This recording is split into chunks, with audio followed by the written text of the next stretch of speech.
i3 మీడియాకు స్వాగతం.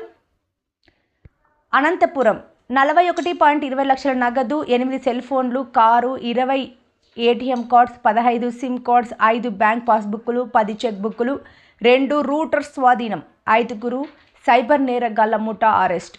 కాంబోడియా దేశం నుండి ఫేక్ యాప్ల ఆపరేట్ ఢిల్లీ కేంద్రంగా ఫ్రాడ్ డబ్బును ఫేక్ అకౌంట్లోకి బదలాయించిన గుట్టు రట్టు చేసిన Anantapuram SP Shri P Jagadish IPS గారి ఆధ్వర్యంలో పోలీసులు రాయదుర్గం మండలం వేపరాలకు చెందిన సాఫ్ట్వేర్ ఇంజనీర్ను నమ్మించి 1,73,99,333 రూపాయలు సైబర్ మోసానికి పాల్పడిన వైనం.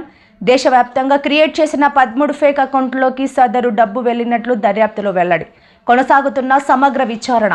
ఢిల్లీ కేంద్రంగా ఫేక్ అకౌంట్ల ద్వారా పలు అకౌంట్లోకి ఫ్రాడ్ చేసిన డబ్బు మార్పిడి, క్రిప్టో కరెన్సీ ద్వారా దేశం దాటించేందుకు సిద్ధమైనట్లు పోలీసులకు సమాచారం. జిల్లా చరిత్రలో మునుపెన్నడూ లేని విధంగా సైబర్ నేరగాళ్లు ముఠాను అరెస్ట్ చేసి భారీగా నగదు తదితరాలను సీజ్ చేసిన వివరాలను వెల్లడించిన జిల్లా ఎస్పీ. ప్రజలకు విజ్ఞప్తి. ఆర్బీఐ, ఎస్ఈబీఐ వంటి చట్టబద్ధ సంస్థల నుండి గుర్తింపు పొందిన ఏవైనా ఫైనాన్స్ యాప్ లేదా వెబ్సైట్ ద్వారా డబ్బు పెట్టవద్దు.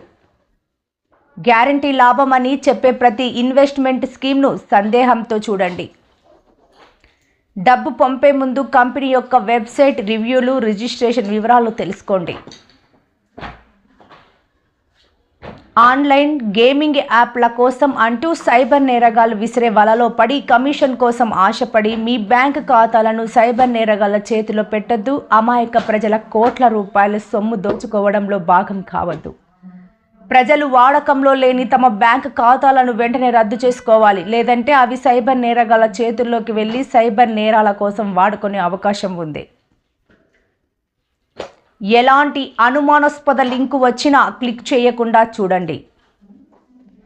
క్లిక్ చేయకుండా ఉండండి. మోసానికి గురైతే వెంటనే స్థానిక పోలీసులకు లేదా సైబర్ క్రైమ్ సెల్కు ఫిర్యాదు చేయండి.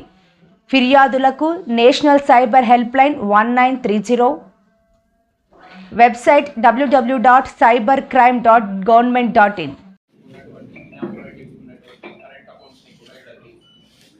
డబ్బులు ట్రాన్స్ఫర్ చేసుకోవడానికి న్యూ అకౌంట్ ఆయన సప్లై చేయడం జరుగుతుంది. వీళ్ళతో పాటు కంటిన్యూస్గా ఆయన కూడా టచ్లో ఉండడం